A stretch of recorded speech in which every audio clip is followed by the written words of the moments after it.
To watch these important lessons, subscribe to DP Education's YouTube channel right now. Click on the bell icon to stay updated on the latest lessons. Sri Lanka's largest free online school, DP Education. Hello my dear students, welcome to today's lesson. Today I am going to discuss with you all moving coil magnetic microphone. Now this is related to electromagnetism. We started off the lesson by discussing the effect of magnetic field, or when current passes through a conductor, how the magnetic field is induced. And we discussed different rules to identify the direction of the magnetic field. And thereafter, you were able to understand that when you have a conductor placed in a magnetic field and when current is flowing through it, there is a force acting on the conductor. And that the direction of the force depends on the direction of the magnetic field and the direction of the current flow. So to identify the direction of the force acting on the conductor, we use the Fleming's left-hand rule. So you can remember in the Fleming's left-hand rule, we hold the three fingers perpendicular to each other. The thumb will give you the direction of the force. You point the middle finger towards the direction of the current flow and the index finger in the direction of the magnetic field. Then the thumb will point towards the direction of the force. So based on that principle, we discuss the functioning of a direct current motor and a loudspeaker. You all can remember that. After that, we discussed electromagnetic induction. Now, this electromagnetic induction is the opposite of what we discussed now. In electromagnetic induction, there is a magnetic field, you have a conductor, you move the conductor. There is motion. Due to that, there is change in the magnetic field lines.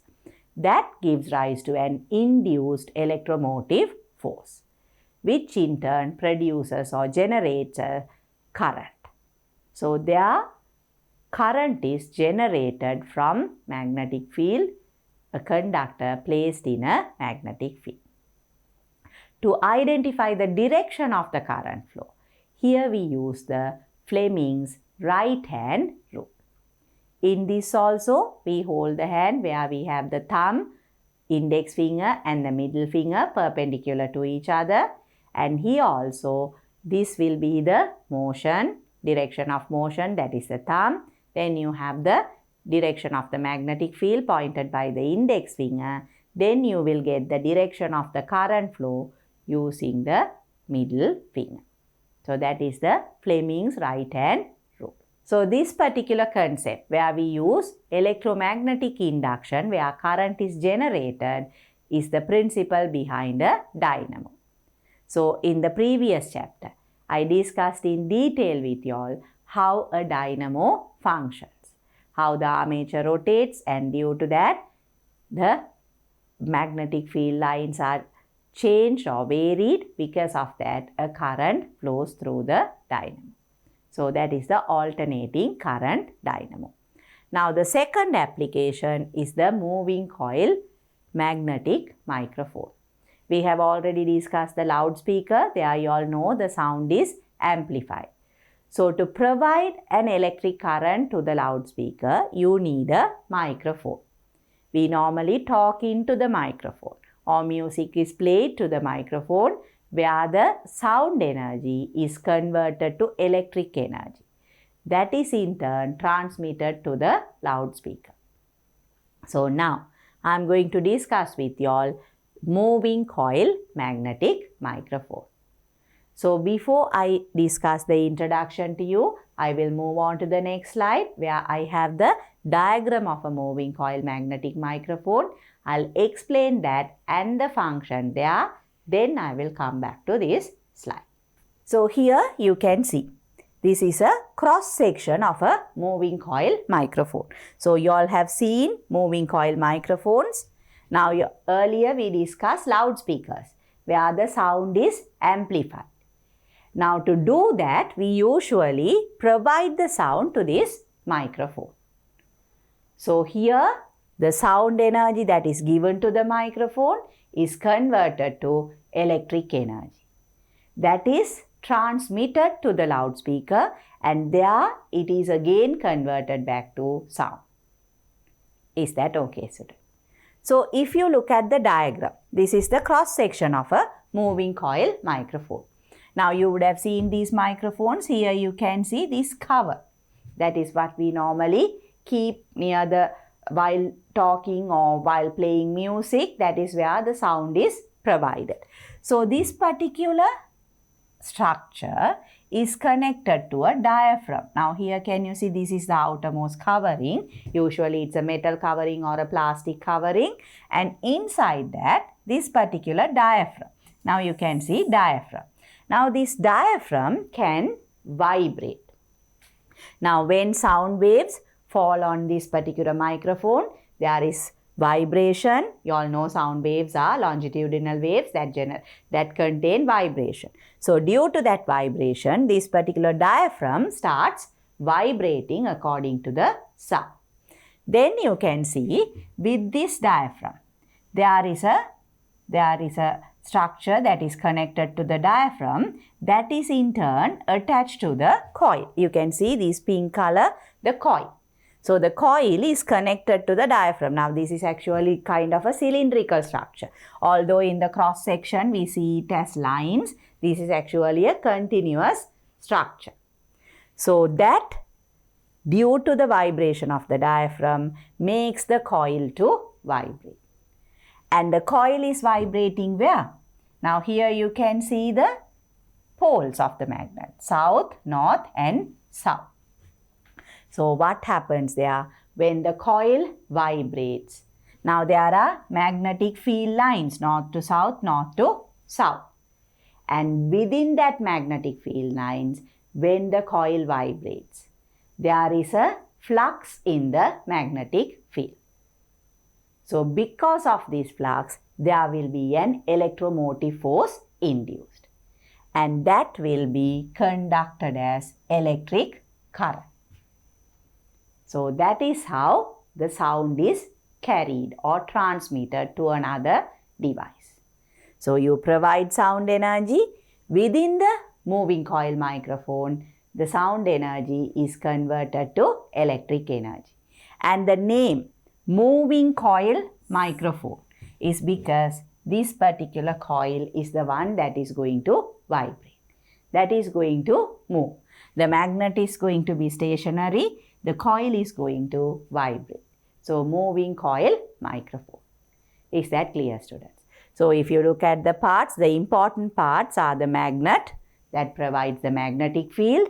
Then we have the diaphragm, the structure that vibrates according to the sound wave, and the coil that is attached to the diaphragm that also vibrates when the diaphragm vibrates. So that induces the electromotive force, which gives rise to a varying current. Is that clear, students? So now we'll go back to the previous slide where I will read and explain the discussion to you. So in a moving coil magnetic microphone, when a sound reaches the diaphragm of the microphone, diaphragm vibrates in and out. So that is what I told you. The diaphragm vibrates in and out. When is that? When a sound reaches the diaphragm. So that is the first concept. Then the light coil attached to it also vibrates accordingly. So that is a light coil. That also you have to remember, so that it can vibrate easily. Since the coil vibrates in a magnetic field, magnetic flux linked to the coil changes, inducing an electromotive force in the coil. So if we understand that the magnetic flux linked to the coil changes, inducing an electromotive force in the coil. So that is what I explained. Since the coil moves in both directions, the direction of the electromotive force alternates. So the direction of the electromotive force alternates. Why? The diaphragm is going to vibrate. Vibration is in both directions. So because of that, the electromotive force is also going to be in both directions. So what will be the current generated? That will be a alternating current, a varying alternating current. So this generates a small alternating current flowing in both directions in the microphone that varies corresponding to the variations of the sound reaching the diaphragm. So here alternating current, and also it is a varying alternating current. So now I am sure you all can understand the function of a moving coil magnetic microphone. So with that, I'll move on to the next slide. Now here, this is what I explained to you all. Now you can understand very clearly, the diaphragm is there, sound waves falls on it. Due to the sound wave, the diaphragm vibrates, and the coil that is connected to the diaphragm also vibrates. Because it moves only, we call it moving coil microphone. So that is the function of a moving coil microphone. So here students, if we consider the energy change, the sound energy is converted to electric energy. Electric energy. That is another thing that you need to remember. And also, you all know it is a varying alternating current. Varying alternating current. And you can remember students, like I mentioned before, even to the loudspeaker. Normally what do we give? We give a varying alternating current. You can remember that. There the opposite of this happens. The current energy is converted to sound energy. And there it is an amplified sound as well. So now you can connect the two. You provide the sound to the microphone and you hear the sound, amplified sound through the loudspeaker or the normal speaker. Then of course you can control the sound as well. But if it is a loudspeaker, the purpose is to amplify the sound as well. So that is again another application of electromagnetic induction. So with that students, I am moving on to another topic where we discuss the function of a bicycle dynamo. So bicycle dynamo. Now we have already discussed the function of a dynamo. Can you all remember the components? So we have already discussed the parts of a dynamo. You can remember students, there is a wire coil that rotates between the magnetic field. Now their wire coil is the one that is rotating, whereas the magnet is stationary. And to facilitate the generation of current, which is an alternating current, and to facilitate the continuous rotation of the wire coil loop, we have the brush rings and the carbon brushes. So the wire coil loop and then the brush rings as well as the carbon brushes all together is known as the armature. Similar to that, in the bicycle dynamo also we have a magnet. Now if you first look at the diagram, you can see here, now the north and south, this part is the magnet. Then around that you can see this, there is a wire coil. A soft iron core is also connected there. Here you can see this part is the soft iron core. Around that there is the wire coil. From that there is the connection that is given to the external circuit. Now here you can see this part is the tire. Now this is the bicycle tire. Bicycle tire. And here you can see a rotating head. Now you would have seen a bicycle dynamo students. Now in this there is a rotating head with a rough edge that is in contact with the bicycle tire. So what happens is when you're riding the bicycle, the tire moves, the tire rotates, and with that the head that is in contact with the tire also rotates. Then you can see here with the rough head there is a rod that is connected to the magnet. You can see the north and south pole. So when this rough head is rotating, this rod also rotates. So the magnet that is connected to that rod will also rotate.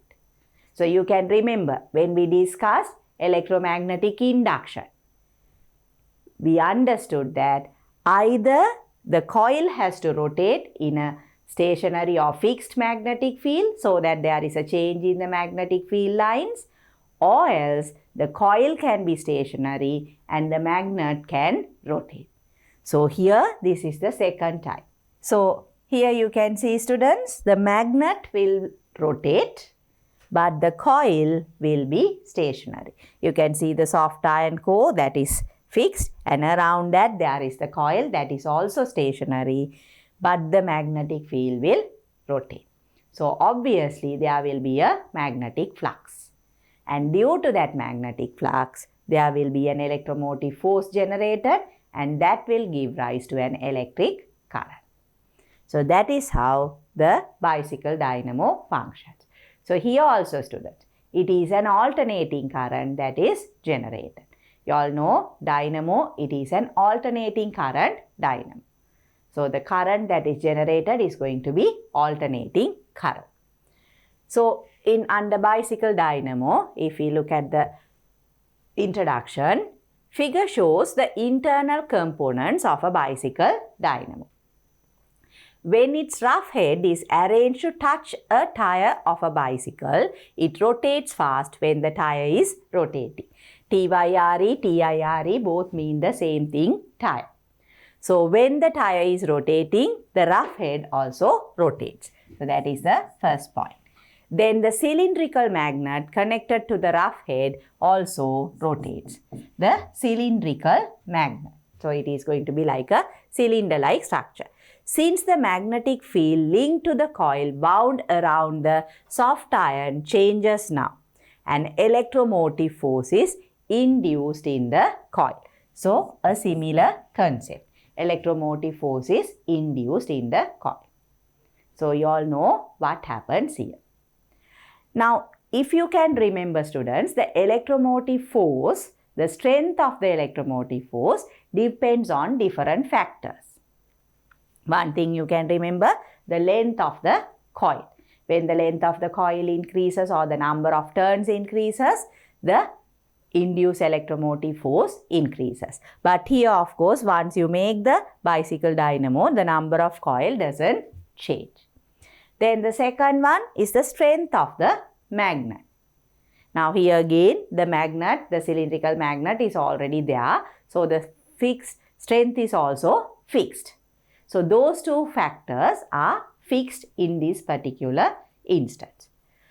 But the speed of rotation of the coil affects the induced electromotive force. So that can be varied here. Let's say you pedal the bicycle slowly.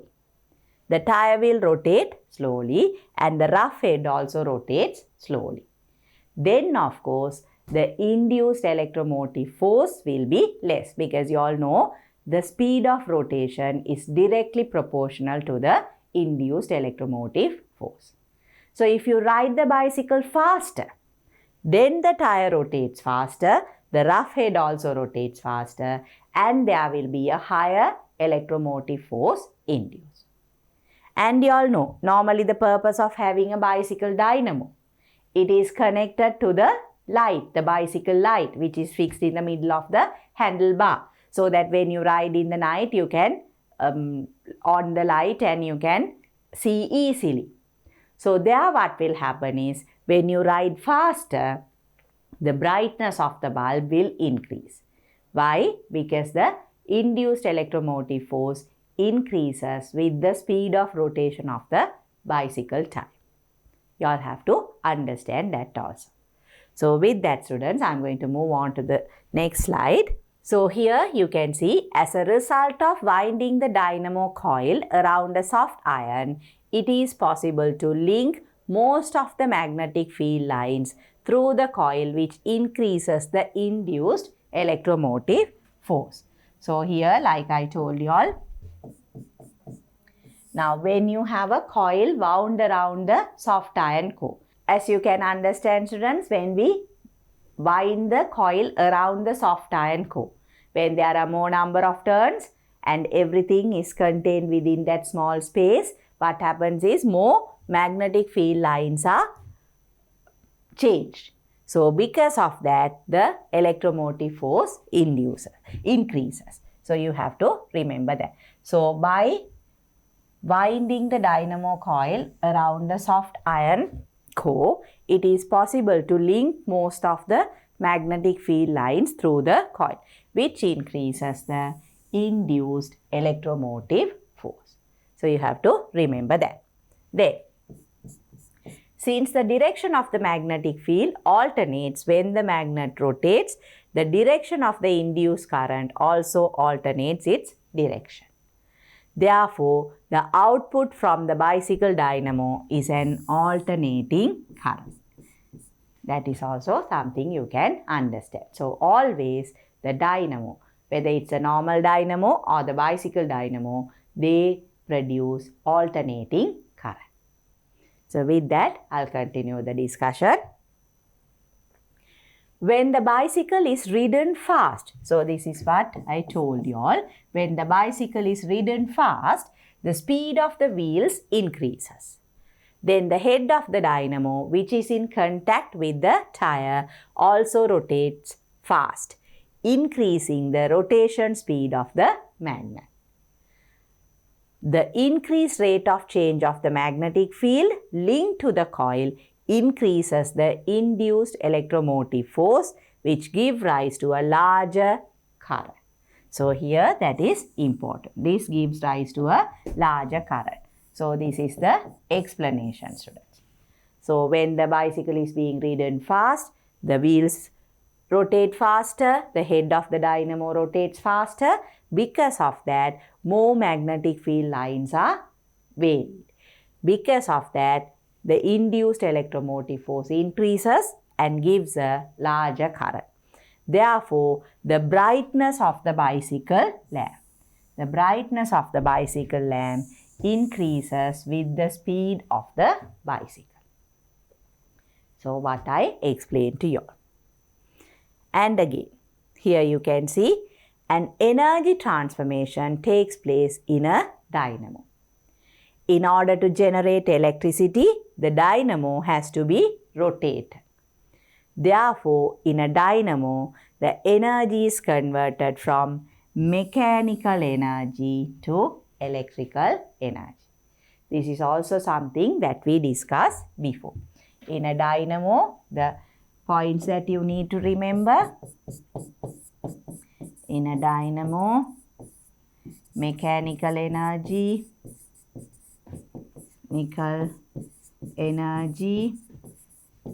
is converted to electric energy.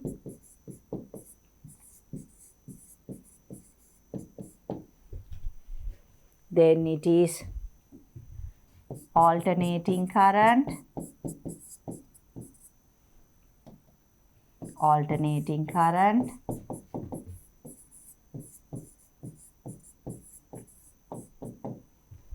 So then speed of rotation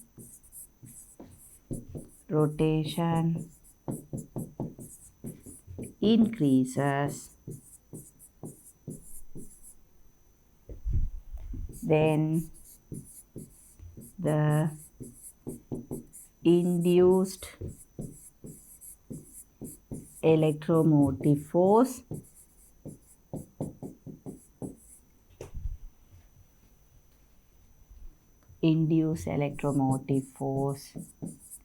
increases.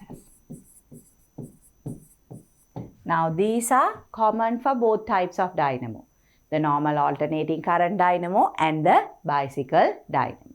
So what is the difference? Now you can remember. So here I can say in a normal alternating current dynamo,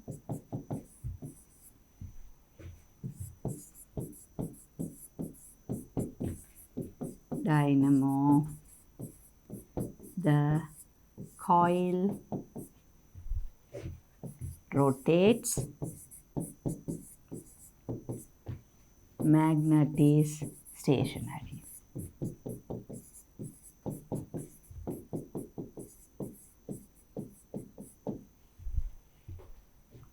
But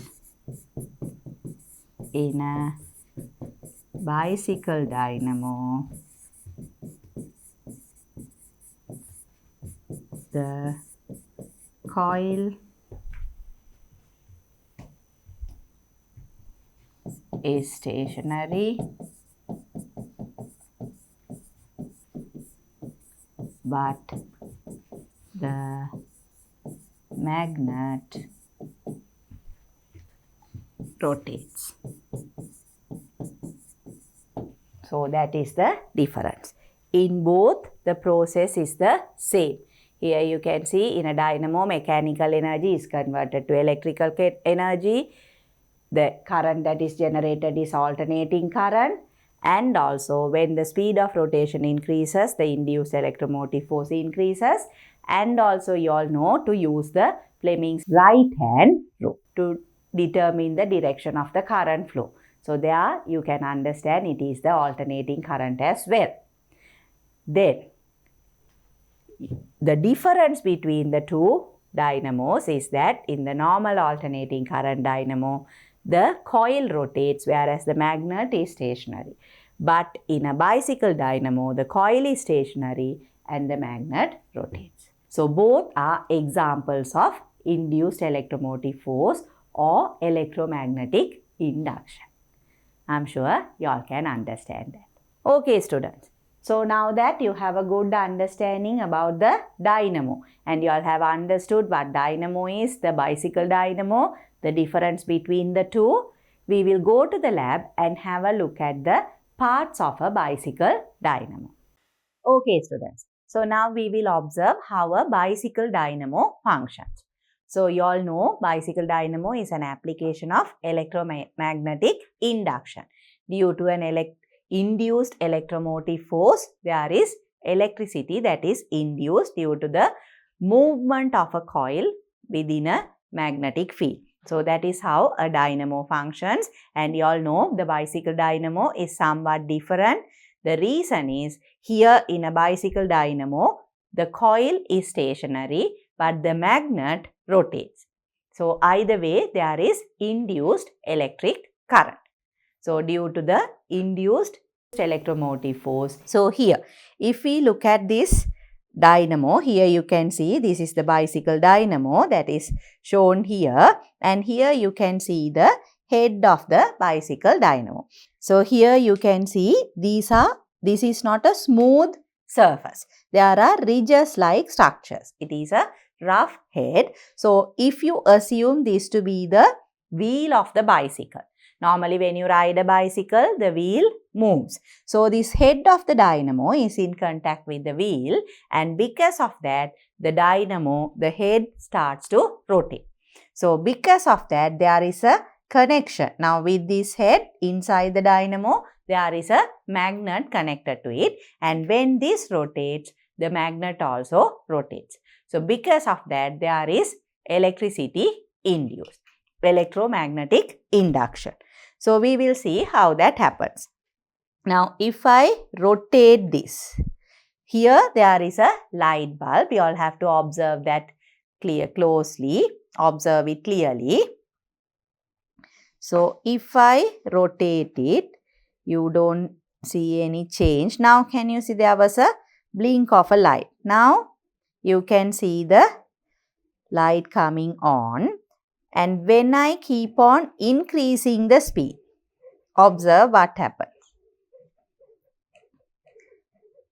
You see the light almost like continuous. So this is what happens. In a dynamo, the current that is generated is an alternating current. So that is why when I rotate the wheel slowly, you see the bulb blinking on and off, because it is an alternating current. Whenever the current flows through the bulb, it comes on, then off.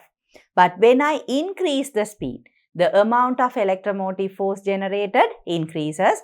Because of that, the induced current also increases. Therefore, it looks as if the light is lit continuously. the brightness of the bulb increases and also it looks as if it's lit continuously. We will observe that again. So here you can see when I rotate it slowly, you can see the blinking. But when I increase the speed, still you can observe the blinking, but the brightness is more. So that is how a bicycle dynamo functions. So in the bicycle dynamo, the electricity or the current that is induced is an alternating current. That is what you have to keep in mind, students. Okay, students. So I'm sure you all saw the dynamo, how it functions. So you know the dynamo produces alternating current. So with that understanding, students, I'm going to move on to the next slide where we discuss another topic, or actually a topic that you are already familiar with, alternating currents and direct currents. So here we have understood direct current, alternating current, how alternating current is generated by dynamos, how you give the direct current to motors, where the motor functions. So all these have been discussed with you all previously. And even in one of the previous lessons, we have discussed about direct currents and alternating current. We have discussed the process of converting alternating current to direct current. That is rectification of current. So again, in this lesson, we try to understand or recall what we have already discussed and also go into a little bit more detail about direct currents and alternating currents. So direct currents and alternating currents. Figure A shows a circuit connecting a battery, a resistor and a center zero galvanometer in series. The resistor prevents a large current from passing through the galvanometer. So this is regarding the figure.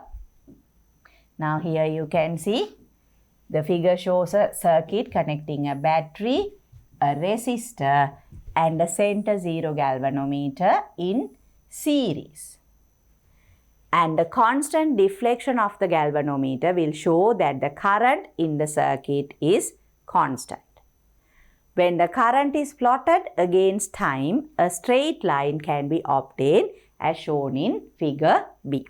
So if I draw the two figures here, if I draw the diagram,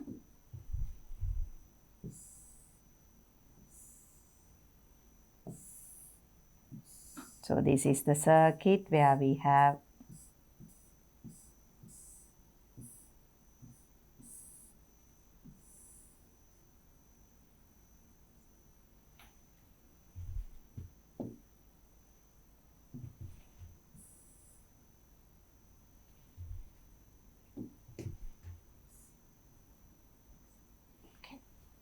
so here you all can see this is a center zero galvanometer.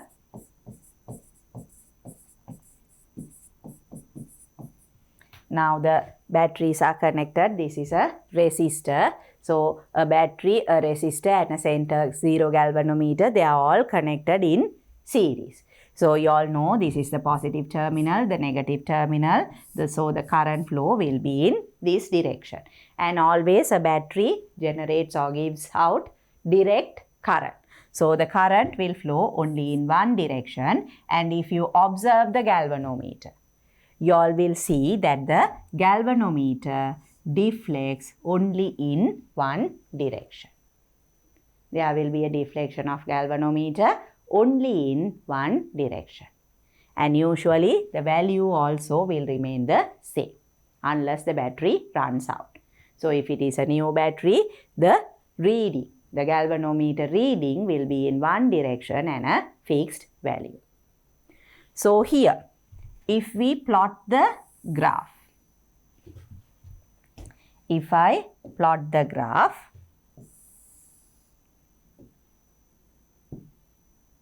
so here,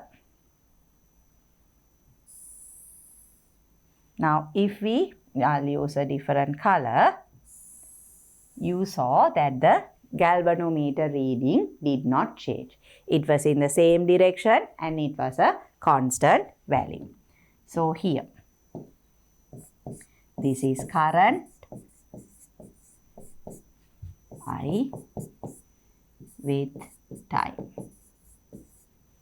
So it can be current or voltage, but since we use the galvanometer here, we observe the current.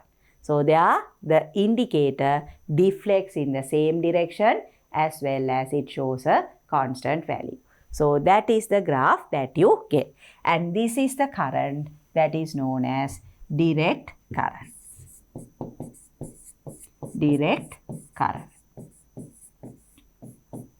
So in this circuit, students, you all know why we use all these devices. We have the resistor to control the current flow. Usually when the resistance increases, the current flow decreases.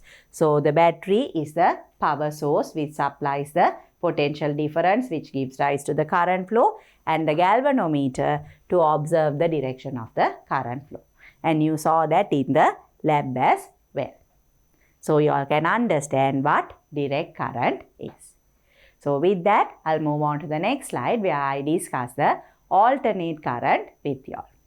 If we connect a resistor, a center zero galvanometer in series to the alternating current dynamo. So this is also a series connection, but we connect it to an alternating current dynamo. Instead of having a battery, we use an alternating current dynamo. Discussed above as shown in figure A and slowly rotate the armature of the dynamo, you will observe that the galvanometer indicator would oscillate in the positive and negative directions around the zero. So that is important. You will see that the galvanometer will rotate or oscillate between 0 and a maximum value, but in both directions. So that can be observed. Therefore, when the current or voltage is plotted against time, a curve such as that shown in figure B will be obtained. Like we did before, we can draw the diagrams. So here you will have an alternating current source, again a resistor, and you will have a galvanometer,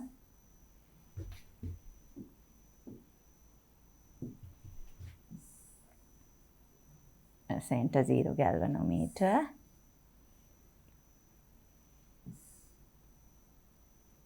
I'll redraw that.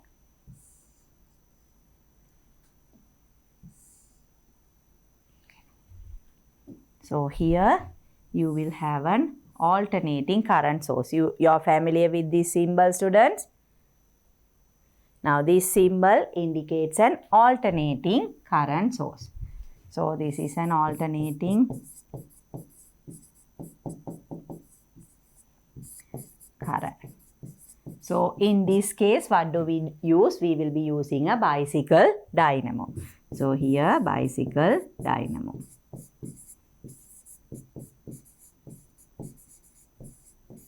Then we have the center zero galvanometer there.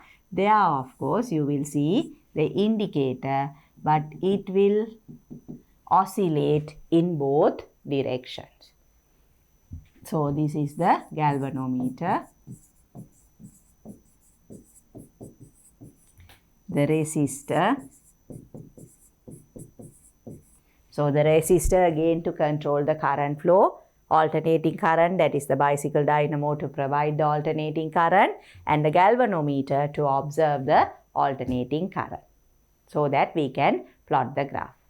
So that you know the circuit, we will go to the lab and observe this before I draw the graph.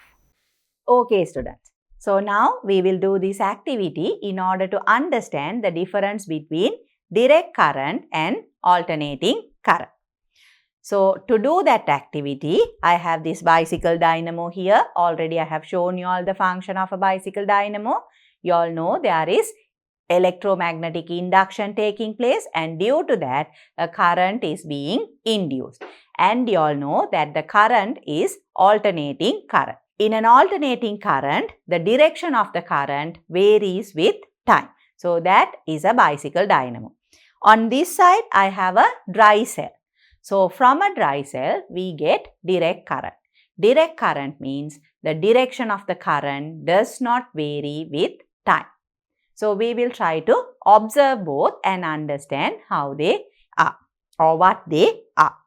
So students, now we will connect the terminals of the battery. Now here you can see this is the negative terminal.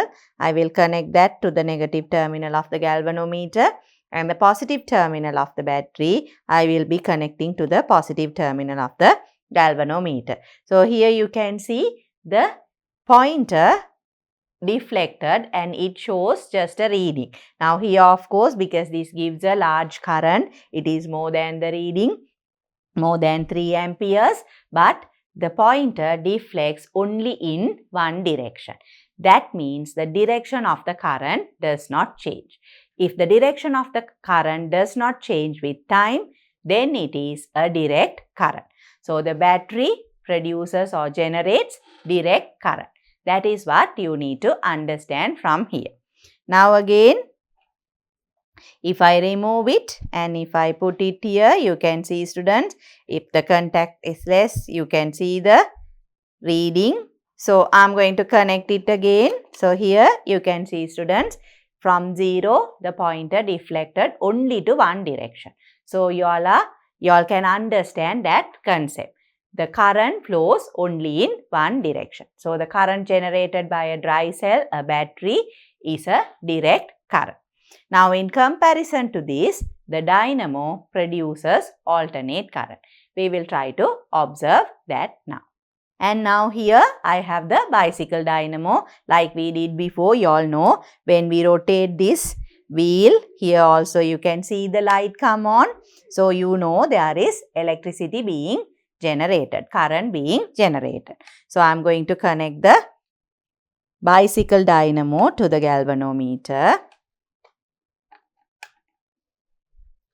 And then when I rotate the wheel, you all have to look at the galvanometer. You have to observe it for some time. You have to observe it clearly. So when I rotate the wheel, you all have to observe the galvanometer. Can you see what happens there? Look at the pointer.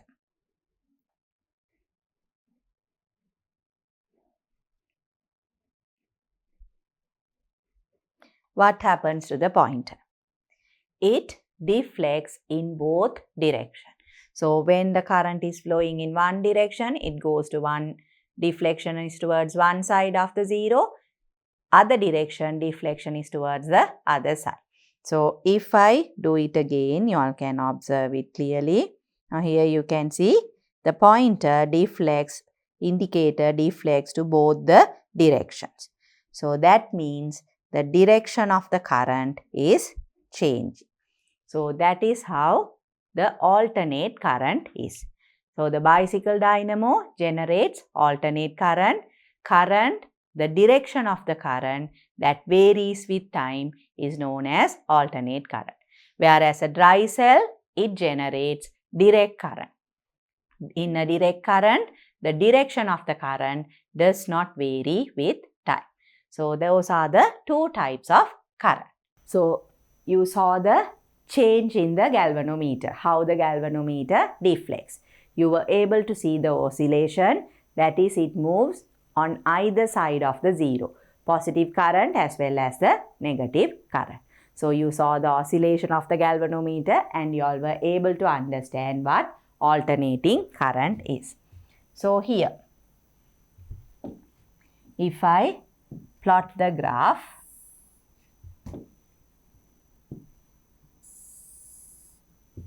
that again with time.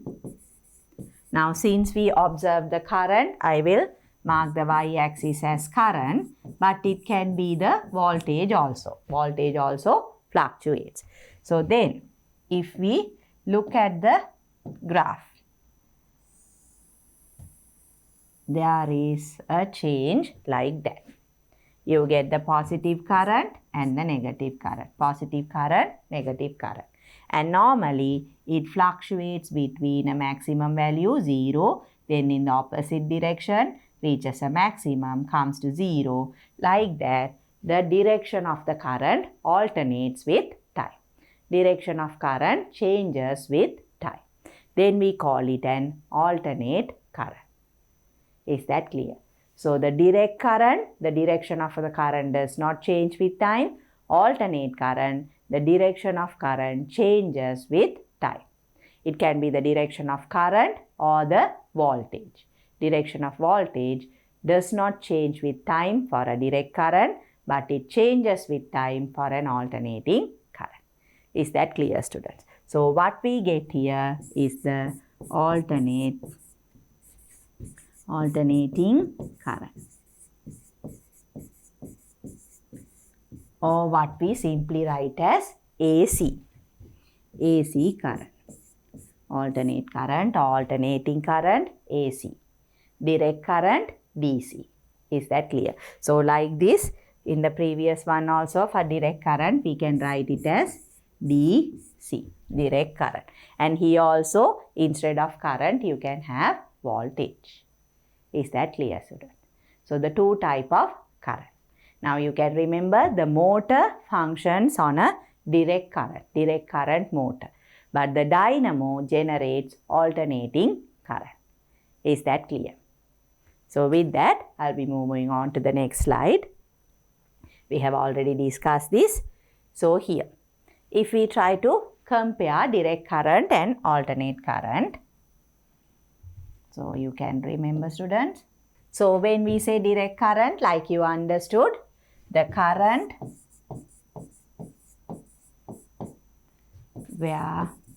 which the direction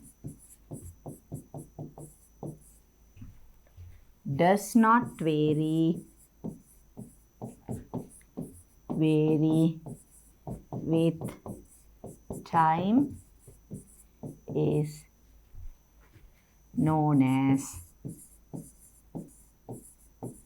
direct current.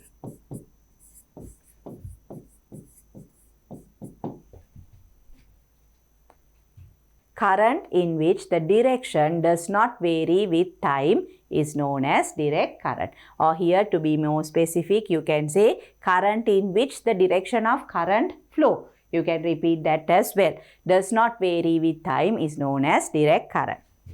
Then alternating current. What is that? Current in which the direction varies with time is known as alternating current.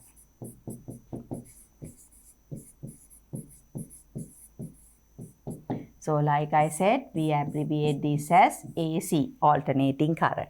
The same way, direct current is abbreviated as DC, direct current. So direct current, alternating current. The only thing is, in direct current, the direction does not change. But alternating current, the direction varies. So if you look at examples,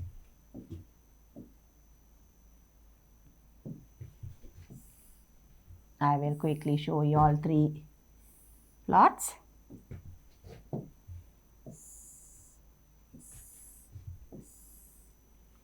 So here, if we take current I with time,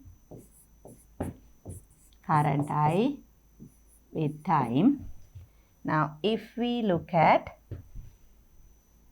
graphs, one like that, and another one like that. So here you can see this is a positive current, this is a negative current. But in both instances, the direction does not change. Here it is always in the positive direction. Here it is always in the negative direction. So this is a direct current. This is also a direct current.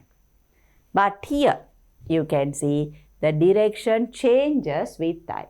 You get both positive and negative currents. So this is an alternating current. So to identify direct current and alternating current, you have to look at the direction.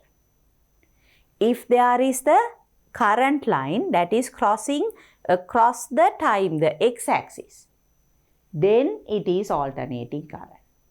If it does not cut across the x-axis, that is the time axis, then it is direct current. Direct current, there is no cutting across the time axis. In both instances, you can see that. But the alternating current, it cuts across the time axis. So it is an alternating current. Now here also you can have varying direct current, varying alternating current. We have discussed that before. So now I am sure you all can understand what direct current and alternate current clearly. So with that, students, I'll move on to the next slide. So here we actually have the exercise given in your textbook. Exercise 13.4. The first question. Write down some instances where alternating currents and direct currents are used. Now alternating current is generated by alternating current dynamo. But where do we use them? Normally you can remember in a microphone. There is sound given, so the sound is converted to alternating current, and the alternating current is then again converted back to what? It is converted back to sound energy, that is by a loudspeaker. So to a loudspeaker we supply alternating current. Then if you can remember, when we discussed the amplification process by a transistor, for that also we supply a varying alternating current. You can remember that. So those are instances where we use alternating currents. How about direct currents? You can remember, students, the laptops, mobile phones. Now we said all the power packs that come along with these devices, even televisions, they all contain a rectifier bridge. Why? Because there the alternating current has to be converted to direct current. So the supply that we receive to our households, we have discussed that before, is an alternating current. You can remember 230 volt potential difference, 50 hertz alternating current. So that alternating current has to be converted to direct current before using it for the laptop or the mobile phone. So there we have a power pack. Inside the power pack there is the rectification circuit that converts the alternate current to direct current. So that is what we need to write here. So write down some instances where alternating currents and direct currents are used. So if I write that, alternating currents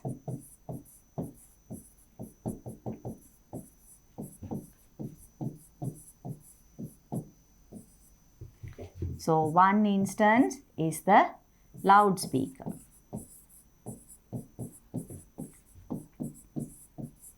Then another instance, amplification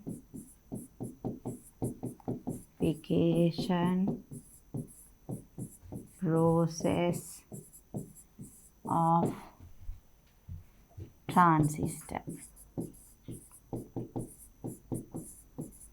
Then also current supplied to domestic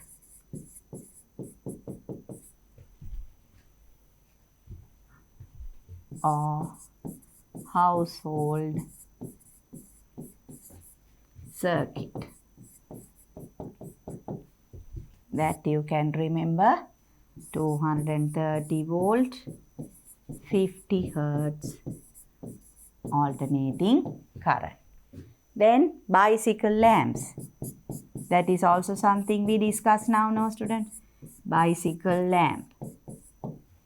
Now the bicycle dynamo generates alternating current that is connected to the bicycle lamp. So there it is again alternating current that is applied to the bicycle lamp. So usually the light bulbs, those things can use alternating current. That is why we receive the alternating current to the household. But for certain appliances like the laptops, computers, mobile phones, we need direct current. So then the next instance is the direct current. So direct current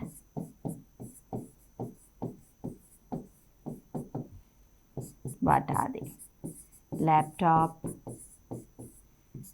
then mobile phones,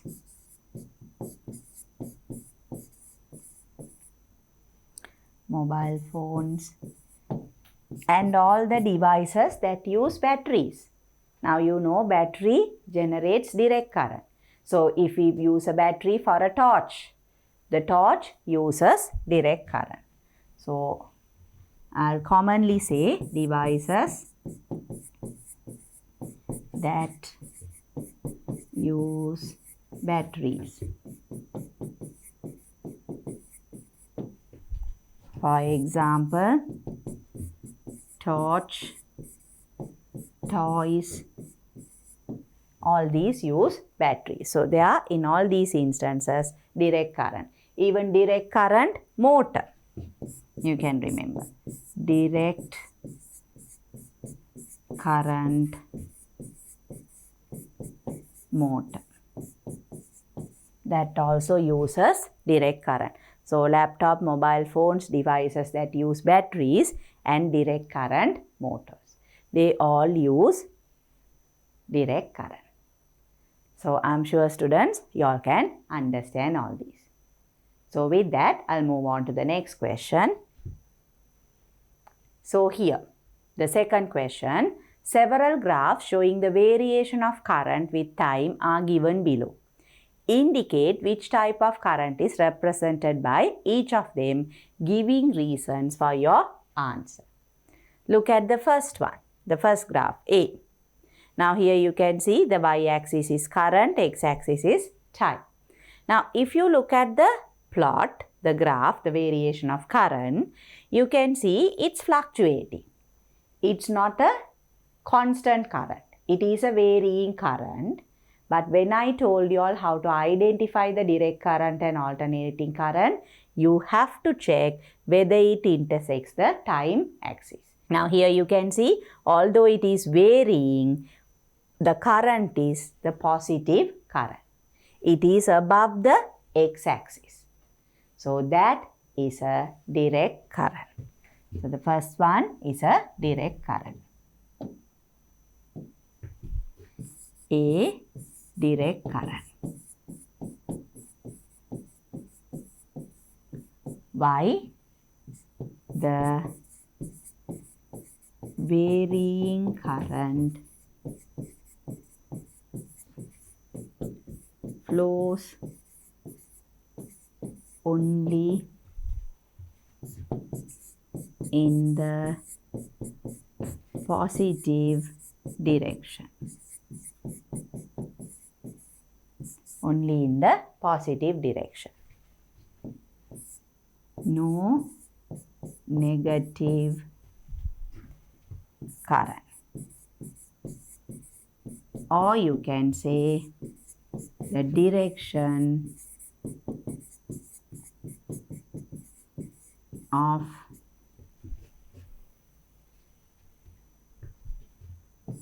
current does not vary with time. Then, if you look at the second one, B part.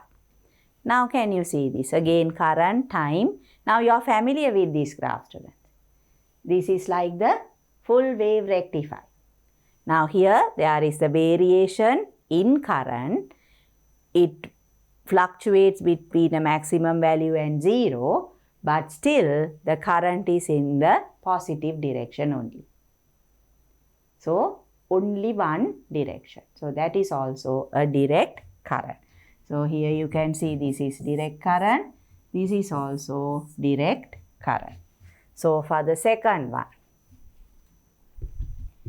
B, direct current,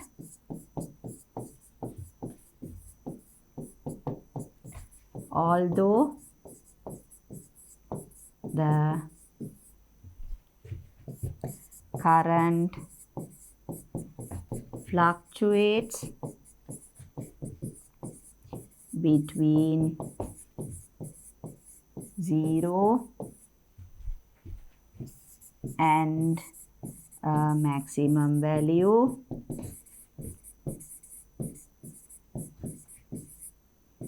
the direction does not change.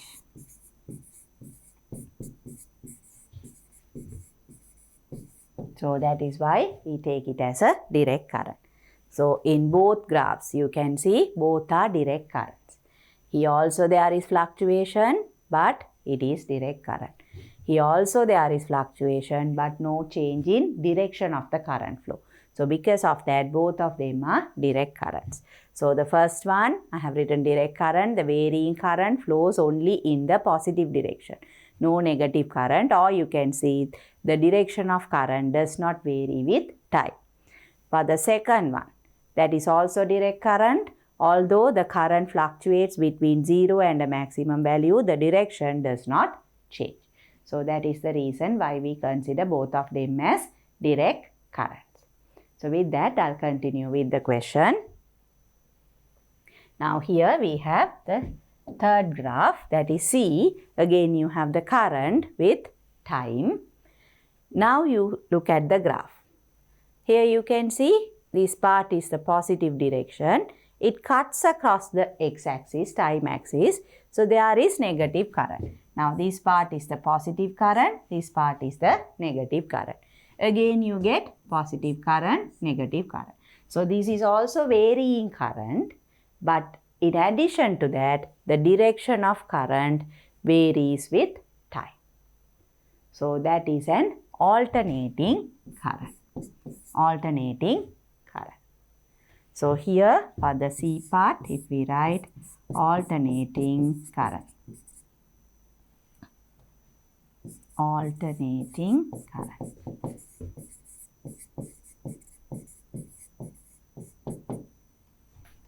The direction of current varies with time. So because of that, it is an alternating current. Now if you look at D, this one, again current, time. Now this graph, that is also varying, but here again you can see the current is in the negative direction. The direction does not change. There is no positive current at all, only the current in the negative direction. So that is also varying current, but in the negative direction. So it's only the negative current. It doesn't cut across the time axis. So you all know the direction of current does not change. So because of that, it is a direct current. So there, D, direct current,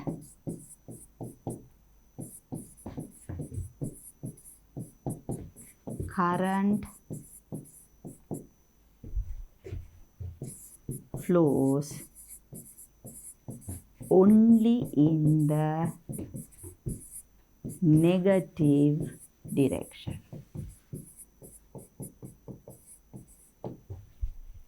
So only in the negative direction. That means it is direct current.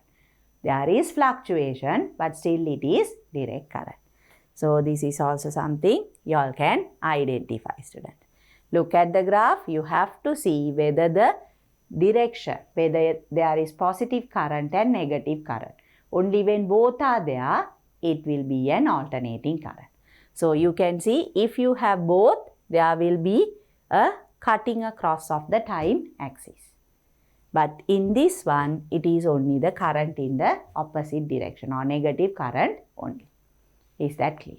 So with that, students, I will move on to the next slide where I continue with the question. So here again, we have another graph, E. Here also current and time. Now if you look at the graph, you can see there is a current.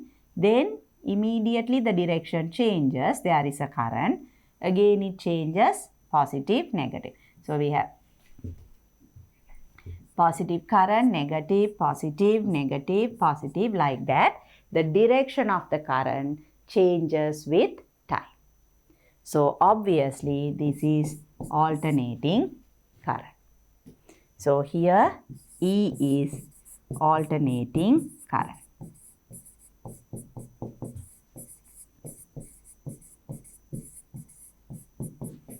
Direction of current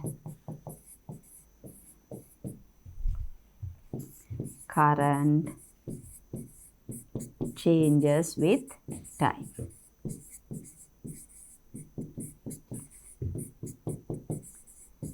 Now what is the difference do you all see between this and the previous graphs? Here the value of the current doesn't change. It is a maximum value, but the direction changes. So this is similar to the current that we receive to our households. 230 volt, 50 hertz current. The current or the voltage doesn't change, but the direction changes. So it is an alternating current. Now the last graph, F. Again you have the current axis, time axis. If you look at the graph, you can see negative. Then there is no current flow. Again a negative current, no current flow. The negative current, no current flow. Again a negative current. So in these areas, you can see there is no current flow. Only the negative current is there with a gap. So you will get a current flow, no current flow, no current flow. Like that it will vary. But it is going to be current in the same direction. So that is going to be a direct current. There is no change in direction of the current. So F, direct current. Direct current. Although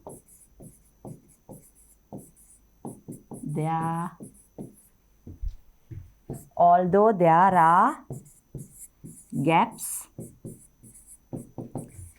in the current flow,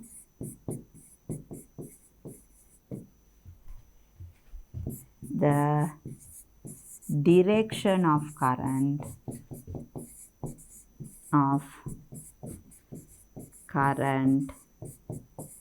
does not change. So therefore it is direct current. So that is what you can identify from the graphs. So you have to look at the graph, students. You have to look at the direction. If you have positive and negative currents both together, whether the current is fluctuating or it is constant, it doesn't matter. It is alternating current. You should have both positive current and negative current. But if the current is only in one direction, either the positive current or the negative current, then it is direct current. The current can vary, the magnitude can vary, it can fluctuate, but it is only in one direction. That is what you have to observe. So I am sure, students, you all can understand that. So with that, I am going to end this chapter. In the next chapter, we will be discussing about transformers. To watch these important lessons, subscribe to DP Education's YouTube channel right now. Click on the bell icon to stay updated on the latest lessons. Sri Lanka's largest free online school, DP Education.